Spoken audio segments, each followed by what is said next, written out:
If entrepreneurial leadership is about bringing people together to achieve a common goal whilst optimizing risks and innovating and managing change all within a dynamic environment, then I think we may have the dictionary definition joining us today. But is this style of leadership conducive to sustainable business growth? Let's find out. So today I'm delighted to welcome CEO of Tangent, Leigh Gammons. Thank you very much, Leigh, for joining us today at this podcast. How are you doing? I'm really good. Thanks a lot for having me. Good. Well, thank you for joining us. So that our audience can get to know you a little bit better, why don't you just tell us about yourself in 60 seconds?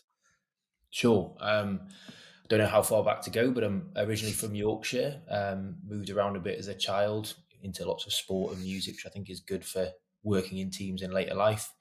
But academically, I was quite into maths and science and ended up doing a chemistry degree.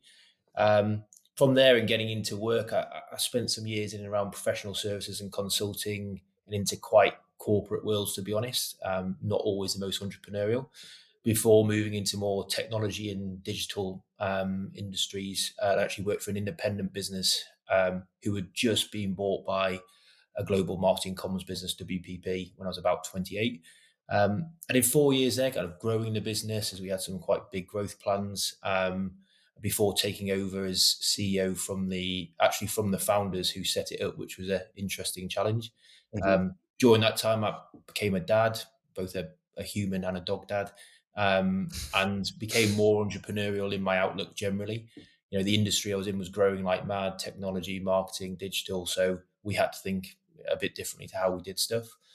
And then I left that about a year and a bit ago now and wanted some more independent thought and leadership around how I did stuff. So sought out a few more independent agencies and ended up investing in Tangent, where I'm the CEO today. Hmm. So we are fully independent, and it means we can be as entrepreneurial as we like, I hope. Well, I was going to ask that you're in your excuse me, so your second CEO role. Is that right? I am, yeah. Yeah. The first one ended up being two because we had to rebrand as we integrated into WPP, but it was it was a journey and a half. I can imagine. And what that sort of entrepreneurial leadership style, I mean, now you sit on a host of technology advisory boards as well as being in your second CEO role. What would you say is the secret to your success, and how kind of does that entrepreneurial leadership style fit into that? But I'm not sure it's all success yet, to be honest. I think there's still quite a fair way to go, and there's been as many downs as there's been ups. Actually, it's been pretty tough. But Hmm. I think I left university thinking I wanted to run a company, and weirdly, I thought the way to do that was to become an accountant. But then I realised that wasn't for me. I think I read in a book somewhere that a load of people have been CEOs were previously CFOs. Hmm. And then I kind of, as I said, went into that corporate world, and I didn't really put my head up from there until I was about 30 or so. So I think there was definitely different phases of it in my life. But through that, I worked for quite a few people who had either set up businesses or were growing them.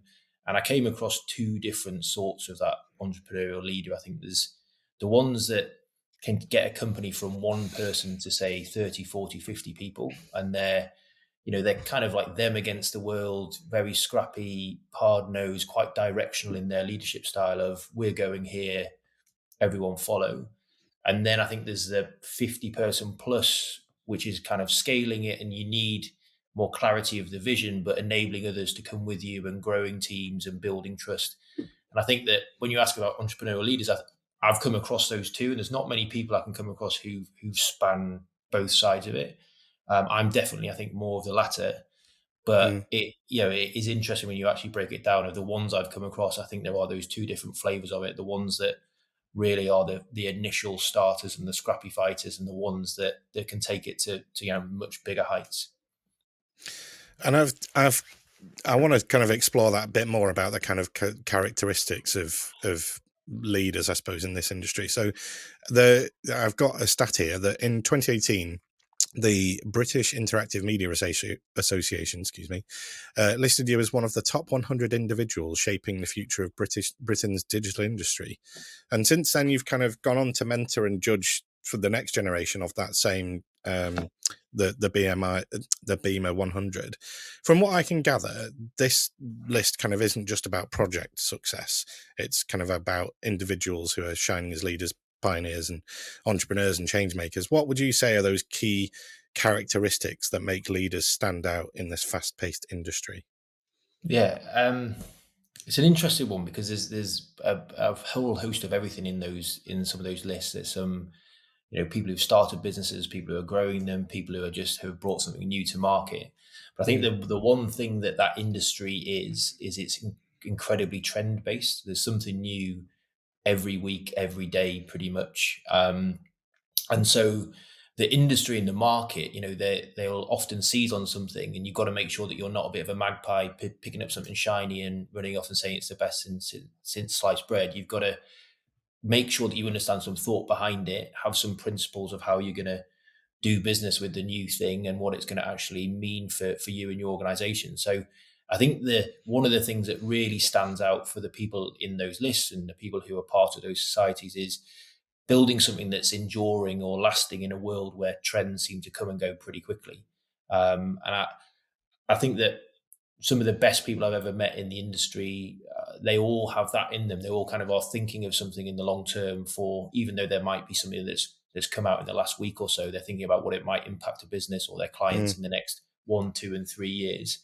And the best people in those lists and in others, they cut through the noise. They don't, fanaticize about stuff and say that something that's come out is going to change everything tomorrow. They're more balanced. They provide a bit more clarity. They help kind of educate others on what it can actually do for them versus just jumping on the next bandwagon. And I think there is a tendency to jump on those bandwagons, but the good ones don't do that, as far as I'm concerned.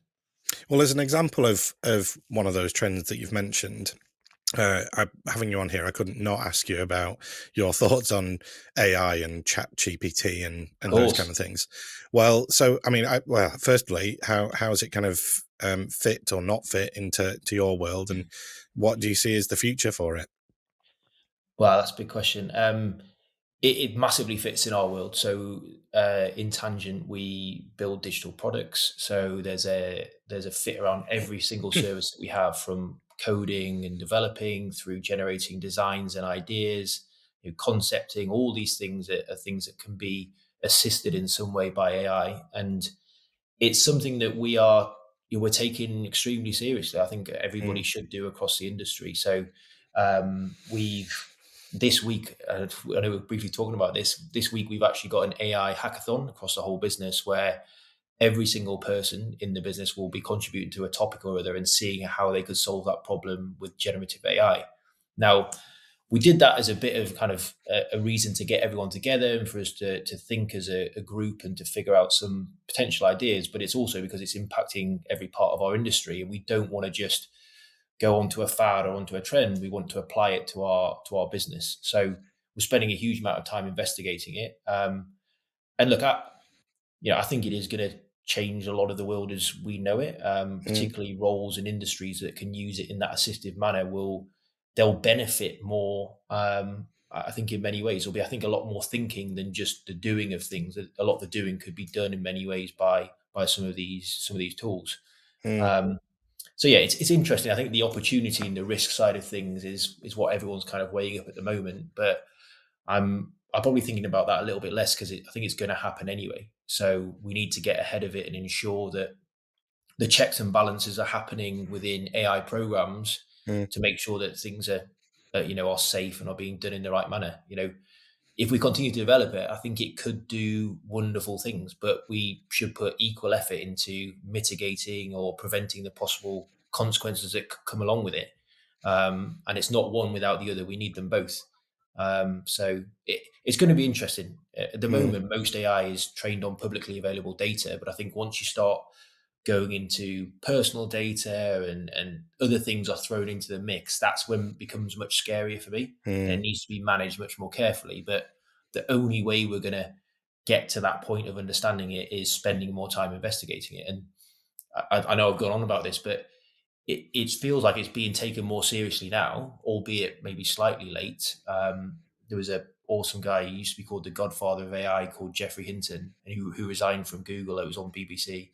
mm, Um, and it's a big. I actually saw him speak about 4 or 5 years ago, and weirdly, everything he said has kind of come true. So I did listen to him when he resigned, But the way that he put it was one of the best ways I've ever seen. He said that humans are building an intelligence that has the potential to outthink humanity. And he said, and I don't know any examples of more intelligent things being controlled by less intelligent things. And that statement kind of blew me away a little bit and made me think about it slightly differently.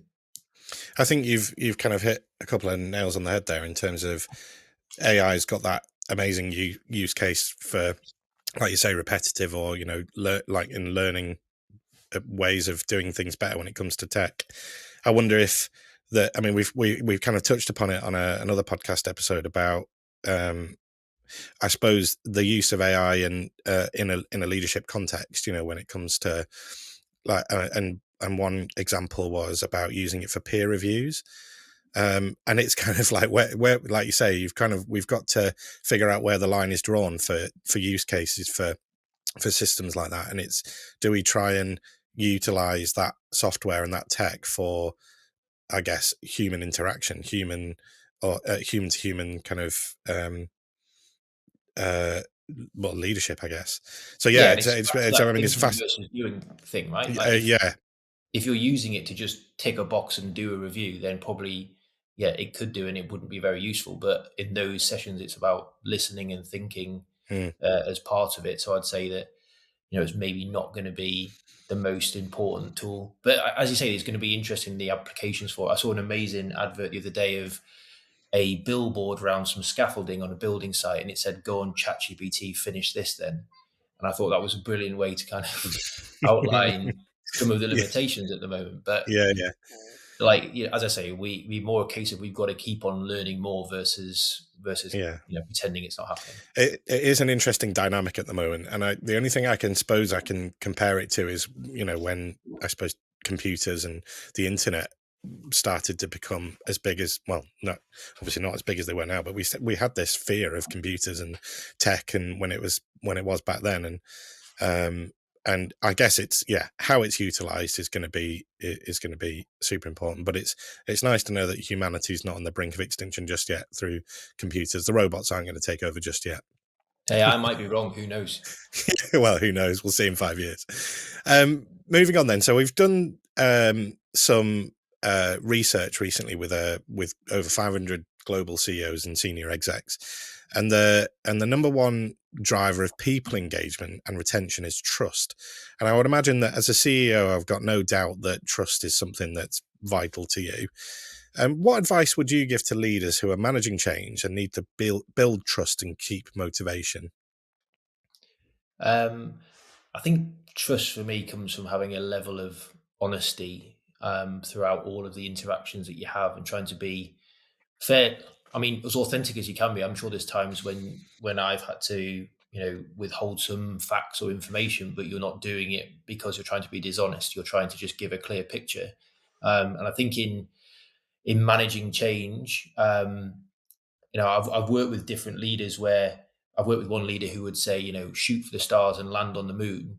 Mm, And that just doesn't resonate with me at all. It's just, it's a type of thing where I feel, if anything, you might be being a bit disrespectful to the person you're giving that information to. You're kind of saying, well, I'm not going to give you what I actually think we're going to do. I'm going to give you something beyond that, push you even further in the hope that we might get somewhere. So I think that that's where trust begins to break down if you're not being pragmatic about what the potential outcome can be, and then talking about how you're going to actually get there, breaking it down into what the possibility may be. And I'm sure there'll be some leaders out there who will disagree with me violently and say, well, you can't get the best out of people if you don't push them to the actual extremities. But again, I think about if I was in the shoes of the person receiving that information, I'd want to know exactly where I stand and what we can achieve mm, versus something that might be a bit mythical. So, yeah, that level of trust and honesty, and trying to treat people as you wish to be treated is one of the main things for me. And similar to what we were just talking about reviews, building trust is equally about being honest, but also about listening to people and being there for them. So, yeah.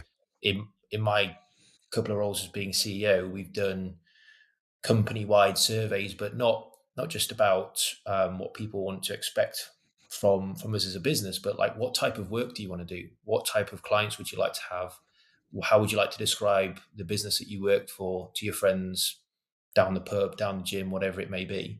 mm, And some of the input you get back feeds into the company strategy. It should be part of the part of the way that you build your culture and build your business. But that that's also a bit of a trust exercise. I'm not doing it for an exercise. I'm doing it because I want to know what people want to do, because we're going to be able to keep them at the business if we're building something for their long term that they want to actually be part of.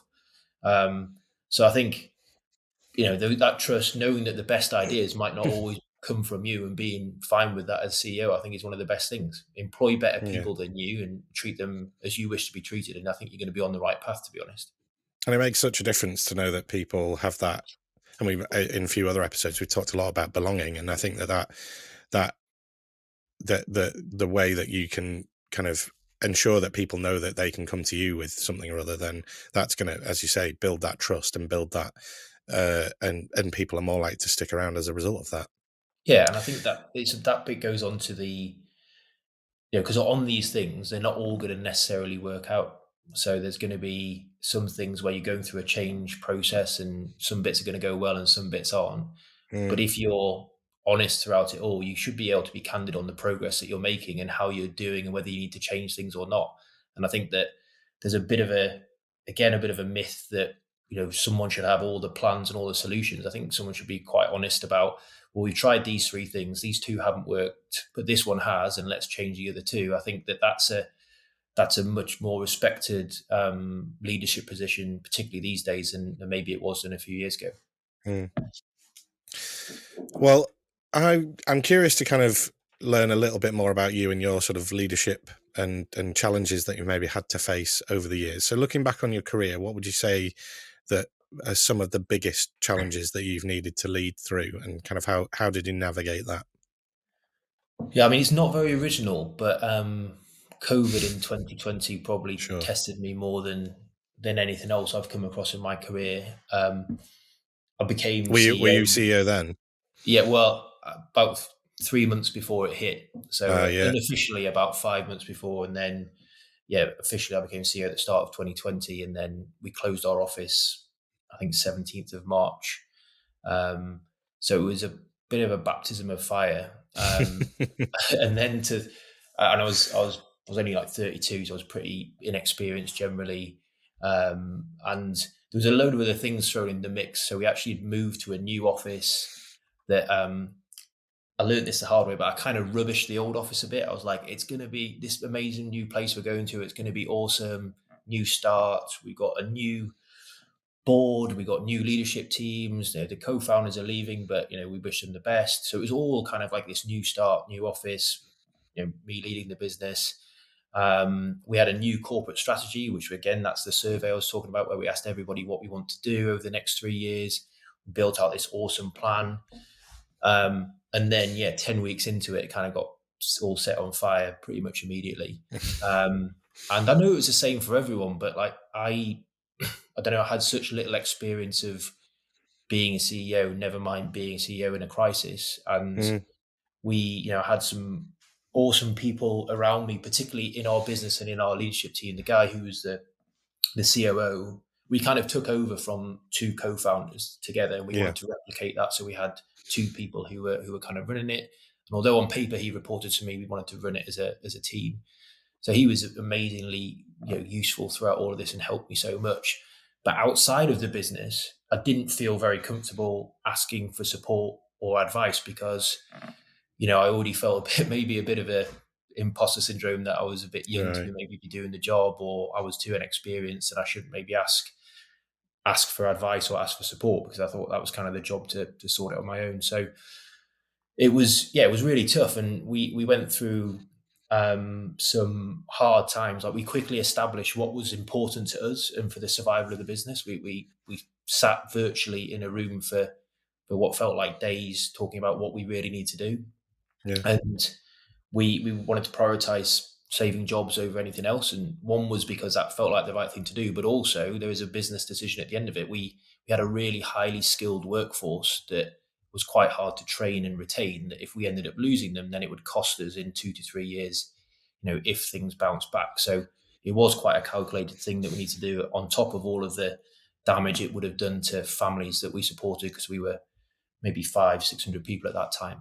Mm, So we looked at every cost outside of people in the business, and started doing some like scenario and disaster planning for, well, if this client doesn't pay or this doesn't come through or whatever it may be, so that we knew at any week we would know where we needed to be as a kind of a minimum threshold to be able to maintain all the roles that we had in the business.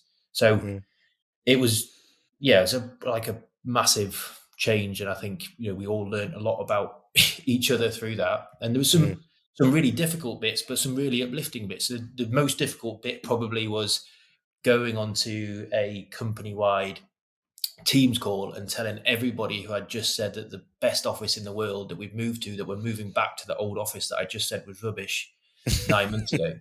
yeah, And I was gutted. You could tell. Like, of I got course, loads of yeah. really nice messages afterwards. People saying, "Oh, look, you can tell you didn't really want to do that, but we understand why," and all that type of stuff, which is amazing. Mm, And then also, I had a son at that time, so it was June 2020, and the yeah, information was just constant. So it was 7 days a week. There would be changes to laws, which would change things from a corporate perspective. We'd get news from WPP down that we then had to filter across the UK. We had an office in Poland, the US, some people in South Africa. We had to then do it from a different regional perspective. So it was pretty crazy. But the one of the most uplifting things I had was the COO. We kind of had to be kind of on call 7 days a week, and yeah, I think he could see it was becoming quite unsustainable for us to just work the whole time, or for me in particular, because as the CEO, you had to be available at all times. So he said, "Well, I'll do a weekend on and a weekend off with you, so you can have 2 days off every 2 weeks, and I'll do the same." And he didn't need to do that. Like, he wasn't the one who was kind of on the hook kind of thing, but he put mm, himself out there and offered that up.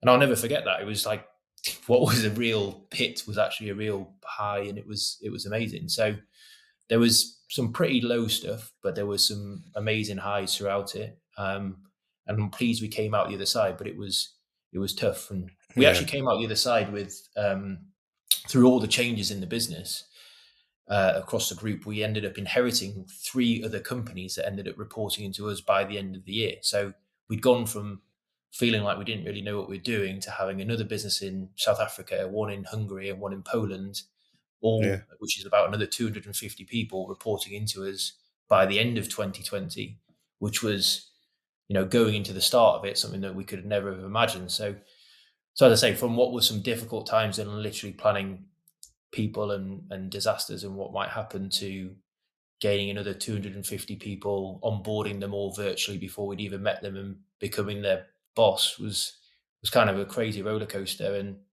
yeah, it was awesome, but it really really tested me. well, I would the thing that I've and kudos first of all, because I mean, like we also had a child in August of 2020, so I mean Right. that was a crazy time to, but I wasn't also the CEO of a company as well, so yeah, that's like a massive respect for that one. But I think I think it's really important to kind of take those moments of reflection to kind of think back on, like you say, those proud moments of what you've and I would imagine now that the and kind of imposter syndrome has somewhat dwindled, has it, as a result of everything that you've been not through? not as much as you'd think. Yeah, I can imagine. But yeah, I mean, I suppose you've kind of already answered my next question, which is what would you see, or what do you see rather, is the most valuable part of an organization? Well, yeah, particularly in that industry we're in, I think that you the thing that really helped us in COVID, and I'm sure this helped everybody, but without reacting to, you had to react to things very quickly, but making sure Mm, you had the principles by which you want to make decisions, and so be really clear and transparent with the whole company. And if I did it again, I'd definitely take more external support than we did, but I didn't really know at the time. mm, But that we knew that the thing that mattered to the future health of the company was the people that we had in the business, and mm, so everything else it doesn't become something that's like you might not need, but it is rather dispensable in some ways. So yeah, for me, it's really easy. We're in a services business, so all our work is providing advice or outputs to clients, and generally, all working within teams across different disciplines. So the people are the thing that make things tick. So that's Mm, not only just, numbers on payroll. It's the skills, the culture, the mindset, how you solve problems, the health of your employees, and how you do all that in now an increasingly remote working environment. It is the most valuable part of particularly our organisation, and I'd argue most. There will be some out there where it may be equal with something else, but for me, that's never really been the case. And I think that's it is harder with remote. Well, not harder with remote working. It's just different. mm, We were already fairly remote because of our workforce. We had a huge development center out in Poland, so we were already pretty virtual in how we ran a lot of things. But it still was a big step change, like doing cultural events or team building events virtually. I'm sure everyone mm, did the virtual wine tasting or virtual quiz or whatever it may be. Um, and I think the thing that I realize now is, although you can have all those regular digital touch points, town halls, stand ups, whatever it may be, as long as when you get together, it's meaningful, that's the most important thing. So now we do have some mixed in person with some remote things, and we make sure that everybody can be there. We make sure that we're doing some stuff that's not just go in a room and pretend to have fun. Like, let's actually do some stuff for the business. Let's have some fun. Let's hang out. Let's spend time together. It's all really important in maintaining that culture and keeping people at the business, because without that, where are we? We're kind of nowhere. that's it. And I think that's a really good. In fact, that whole period of time was a really good example of truly bringing people and tech together, because anybody that wasn't into tech or wasn't, didn't have anything, soon had to quickly learn. I often use my dad as an example because he's a complete luddite when it comes to anything technological. But yeah, suddenly the way that people interacted with technology during that time was just it was kind of, in a way, kind of special, because like you say, it's still retaining that, or want to retain human interaction. Yeah, and I think now Yeah. we're at the inflection point of people figuring out how far back to the in real life world that people will go. And I think that Mm, some people think that they've missed out on some things by having a more remote working environment, but there's some of the benefits that you get from it are awesome. So I think you got to tread very carefully to make sure the pendulum doesn't swim back too far the other way every time. But mm, there are, there's certain things as a leader that in 2020, when we were trying to do all those new things of a new leadership team, new strategy, all these things, doing them virtually was hard at times, because I think my preferred communication style was always in person up until that point. mm, So that's where I thought I was best. That's where I think the leadership team thought they were best. And all of a sudden that's completely gone. And you're trying to get buy-in, not least from the people who do know you, but from these new businesses who now report to you. So you have to learn on your feet pretty quickly. yeah. But I'd also be reticent to throw some of that away, because we did get some stuff done quicker than we'd ever have been able to do in person. So Yeah. there's pros and cons.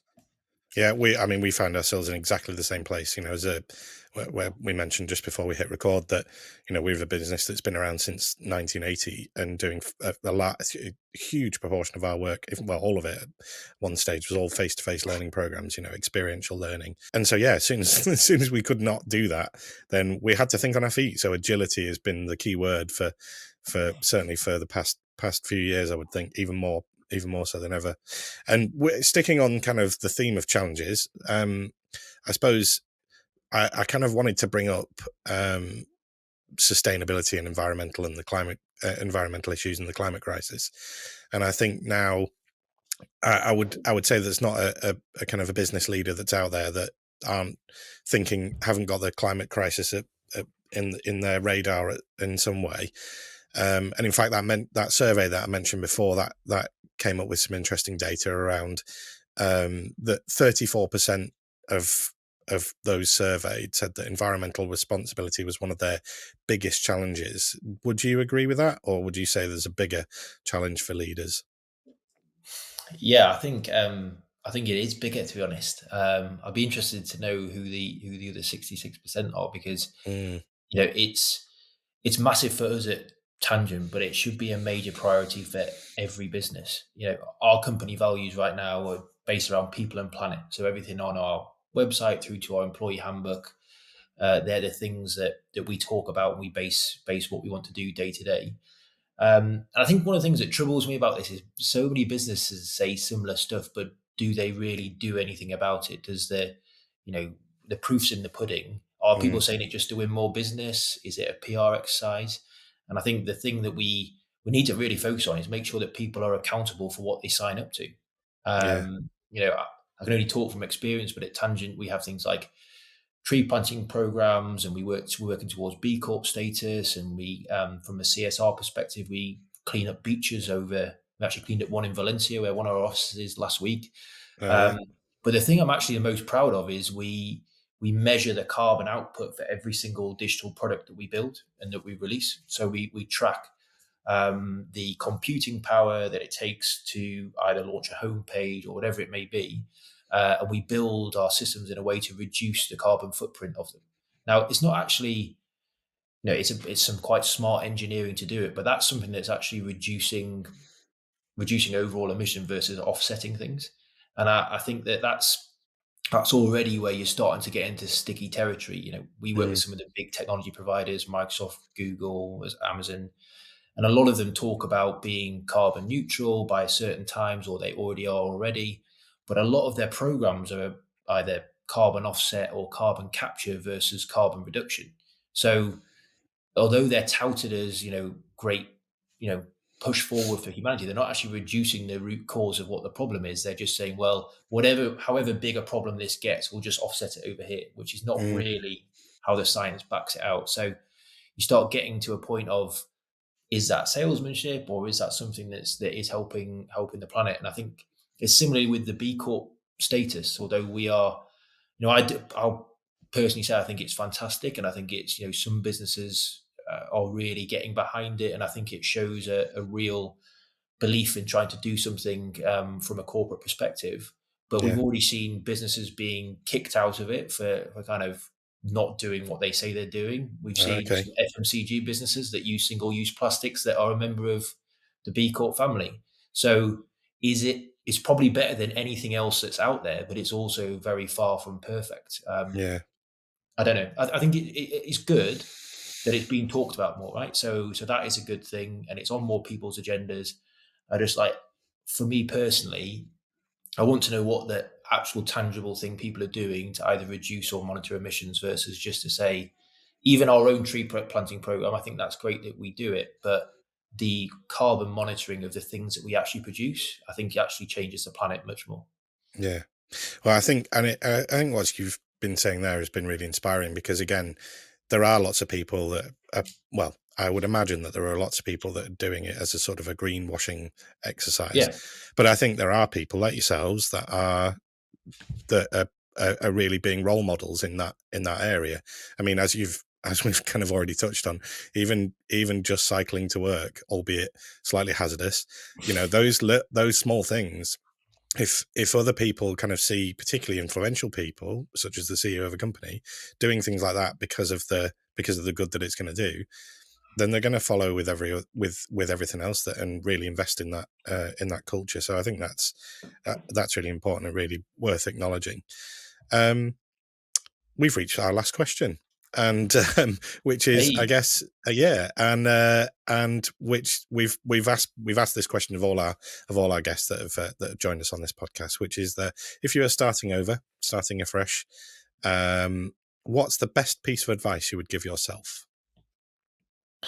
maybe don't do a chemistry degree, but no, I'm kind of half serious with that one, to be honest, because that Okay. was a bit of a waste of time for me. But I think I've had a few awesome bosses who've taught me quite a lot over the years, and um, one of the guys when I was about 28, 30, I think I was on the path to becoming CEO. He was like, "You've been taught to be this like corporate person." So he's just like, "Can you just stop doing that because the other person's actually all right?"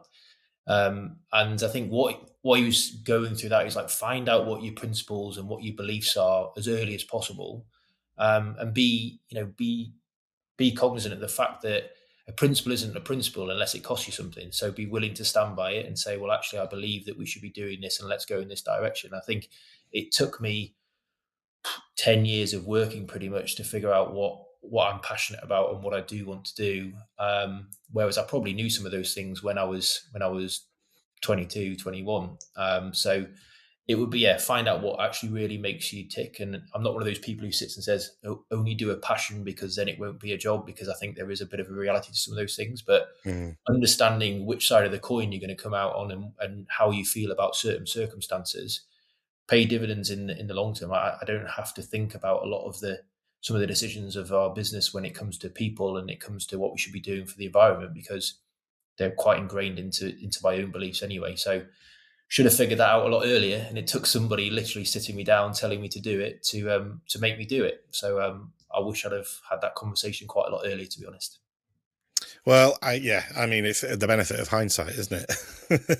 But you never know that maybe somebody watching or listening to this will be in that stage where they're looking for that kind of valuable insight, and maybe you've just provided it for them. So thank you for that. Well, the person who Well, provided it to me did it with some quite colourful language. So thank you, Ray, if you do listen. who doesn't love colourful language? Well, that yes, as I say, we've reached the end of my questions today. So thank you, Leigh Gammons, for joining us again today. And that just remains for me to say that if you want to find out any more about Impact or Tangent, or if you'd like to connect with either myself or Leigh on LinkedIn, then you'll find all of the links that you need in the description. So that just remains for me to say thank you to Leigh again for joining me today. And until the next time, take care. Bye-bye.